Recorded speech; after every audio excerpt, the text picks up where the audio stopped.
Hello दोस्तों, आज class 10th के इकोनॉमिक्स के चौथा चैप्टर का लघुत्तरीय क्वेश्चन आंसर करेंगे। चौथा चैप्टर है हमारी वित्तीय संस्था। मतलब हमारा वित्तीय संस्था में क्या सब आता है, शाख क्या होता है, बैंक क्या होता है, नाबार्ड क्या होता है, इसी सब के बारे में जानेंगे। सरकारी पैसा कैसे आता है, मुद्रा संकुचन क्या होता है, मुद्रा स्फीति क्या होता है, ये सब आगे चैप्टर में पढ़ेंगे, लेकिन मुद्रा से रिलेटेड भी इस चैप्टर में पढ़ेंगे। देखिए क्या है पहला क्वेश्चन, कि सरकार को साख या ऋण लेने की आवश्यकता क्यों होती है। तो सरकार को विकासात्मक कार्य जैसे परिवहन हो गया, विद्युत गैस हो गया, इत्यादि इत्यादि काम जो सरकार के द्वारा किया जाता है, जैसे रोड बनाना हो गया, लघु उद्योग अनुदान तथा निर्धन परिवारों को आर्थिक सहायता प्रदान करने के लिए धन की आवश्यकता होती है। सरकार का खर्च यानी कि व्यय उनकी आय से तुलना में अधिक होता है। जब क्या हो, आय कम हो और व्यय अधिक हो, तो उससे क्या लेना पड़ेगा, सरकार को कर्ज लेना पड़ता है। जो कर्ज कौन देता है, विदेशी बैंक देता है सरकार को। जैसे विदेशी बैंक हो गया यून हो गया।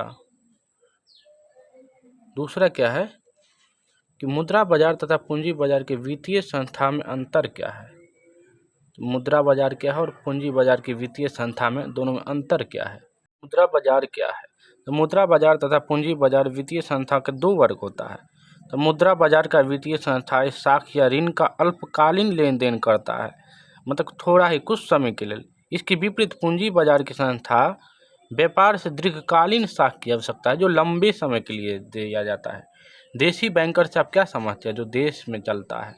भारतीय मुद्रा बाजार के देशी अथवा असंगठित क्षेत्र के अंतर्गत देशी बैंकर आता है। जैसे देशी बैंकर में देश के साहूकार आ जाता है, महाजन आ जाता है, जो कोई भी असंगठित क्षेत्र नहीं है, वह असंगठित क्षेत्र है। भारत में ग्रामीण शाख का एक बड़ा भाग देशी बैंकर से लिया जाता है। शहर में तो लोग बहुत एडवांस हो गए, लेकिन गांव में इतना जानकारी नहीं है, उसका फ़ायदा देशी बैंकर के लोग करते हैं। चौथा नंबर, उद्योग एवं व्यापार के दीर्घकालीन ऋण प्रदान करने वाली विशिष्ट वित्तीय संस्थाओं का उल्लेख क्या है। तो उद्योग एवं व्यापार को दीर्घकालीन साख प्रदान करने वाली संस्था में भारतीय औद्योगिक वित्त निगम, भारतीय औद्योगिक विकास बैंक, भारतीय औद्योगिक साख एवं निवेश निगम, यूनिट ट्रस्ट ऑफ इंडिया, निर्यात आयात बैंक आदि महत्वपूर्ण है। निर्यात मतलब क्या होता है, भेजना है, और आयात मतलब क्या होता है, खरीदना। पांचवा नंबर, बिहार की क्षेत्रीय ग्रामीण बैंकों की कार्य की समीक्षा करें। तो क्षेत्रीय ग्रामीण बैंकों का प्रमुख उद्देश्य ग्रामीण क्षेत्रों में कृषि, व्यापार, वाणिज्य, लघु उद्योग और अन्य उत्पादक गतिविधियों के विकास के लिए छोटे और सीमांत किसान, कृषि मजदूर, जनसंख्या के सामाजिक आर्थिक रूप से कमजोर वर्ग को ऋण देने के लिए पेशेवर रूप से प्रतिबंधित वैकल्पिक के रूप में कार्य करती है। 6 नंबर है, बिहार की राजकीय वित्तीय संस्थाओं पर एक संक्षिप्त लिखिए। बिहार में क्या वित्तीय संस्था है। तो बिहार में कार्यरत वित्तीय संस्था हम दो प्रमुख वर्गों में विभाजित कर सकते हैं। पहला संगठित क्षेत्र, जो संस्थागत वित्तीय संस्थाएं होता है। दूसरा असंगठित क्षेत्र, जो गैर संस्थागत कोई भी संस्था नहीं होती है। संस्थागत वित्तीय संस्थाएं वे हैं जिन पर सरकार या रिजर्व बैंक नियंत्रण करता है, जैसे बैंक हो गया। लेकिन इसके विपरीत गैर संस्थागत वित्तीय हो गया, जैसे महाजन हो गया, व्यापारी हो गया, भूस्वामी हो गया, जिन पर सरकार का कोई भी नियंत्रण नहीं होता है।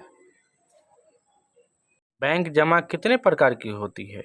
तो बैंक 4 प्रकारों के खातों में रकम जमा करते हैं। अस्थायी जमा, इस खाता में बैंक एक निश्चित अवधि के लिए रकम जमा करते हैं।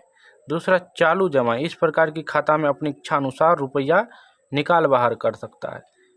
तीसरा जो हो गया संचय जमा, इस प्रकार के खाते में जमा करने का कोई प्रतिबंध नहीं होता, लेकिन निकालने समय प्रतिबंधित रहता है। चौथा हो गया आवर्त जमा, इस खाते में निश्चित समय के लिए निश्चित रकम जमा किया था और अंत में ब्याज के रूप में प्राप्त होता है। 8वां क्वेश्चन है कि व्यावसायिक बैंक द्वारा ऋण प्रदान करने के मुख्य तरीके क्या है। तो ऋण या कर्ज देने व्यावसायिक बैंकों का दूसरा महत्वपूर्ण कार्य है। बैंक अपने ग्राहक का रकम जमा करता है और दूसरे की ज़रूरत के अनुसार उधार में दे देता है। बैंक द्वारा ऋण प्रदान करने की तरीका अधिवर्ष और नकद साख। ऋण का अग्रिम तथा विनिमय बिलों की भुगतान है। ये क्या होता है कि आपसे लेकर के बैंक फिक्स कर लेती है और वह दूसरे जो ग्राहक आता है लेने के लिए कर्ज उसको दे देती है।